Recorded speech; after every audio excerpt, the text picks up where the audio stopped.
Bonjour les alphagos et bienvenue sur Schéma Leçon, là où tu apprends tes leçons grâce au schéma. Aujourd'hui, nous allons voir la lettre E.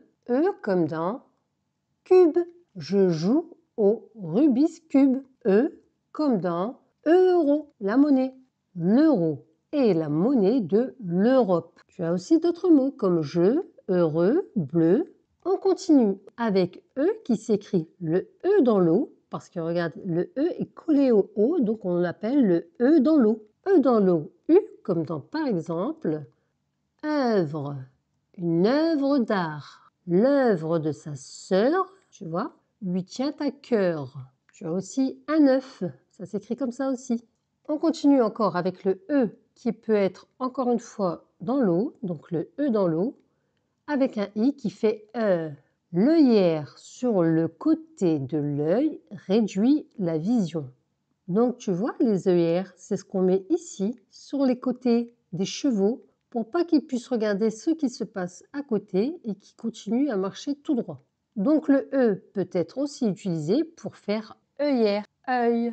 On continue avec le E plus un N qui fait le son en, ou alors le E plus un M qui fait le son en aussi. Comme dans par exemple tempête, bâtiment. Vendredi, donc tu vois, tu as E-N, ça fait 1. Vendredi, la tempête, E-M qui fait 1 aussi. La tempête a endommagé le bâtiment.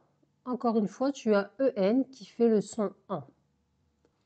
Si tu regardes bien ici, tu as tempête avec un E et un M. Est-ce que ça te rappelle quelque chose, E-N, E-M qui fait le son 1? Quand on avait vu la vidéo avec la lettre B, on avait vu que le N se transformait en M devant un B. Et bien là, c'est la même chose. Le N va se transformer en M quand il sera devant un P. Donc si tu as un EN qui est devant un P, tu sais que le N va se transformer en M. Ça fera toujours en tempête. Quand tu as le son en dans un mot, le N va se transformer en M devant soit un autre M, soit un B, soit un P. Moi, j'ai inventé un petit truc pour retenir Mbappé. M, bas, c'est B, P, donc c'est P, Mbappé. Donc si tu vois un M, un B, un P, tu sais que le son en ne s'écrira pas EN, mais EM. C'est juste un petit moyen mémotechnique pour te rappeler que devant un M, un B, un P, Mbappé, le N du son en va se transformer en M. On continue avec le E qui peut chanter A. Ça, on l'a déjà vu aussi dans la première vidéo avec la lettre A. Comme dans, par exemple, imprudemment. Cette femme, on avait vu que femme, c'était un E, mais ça se prononçait A.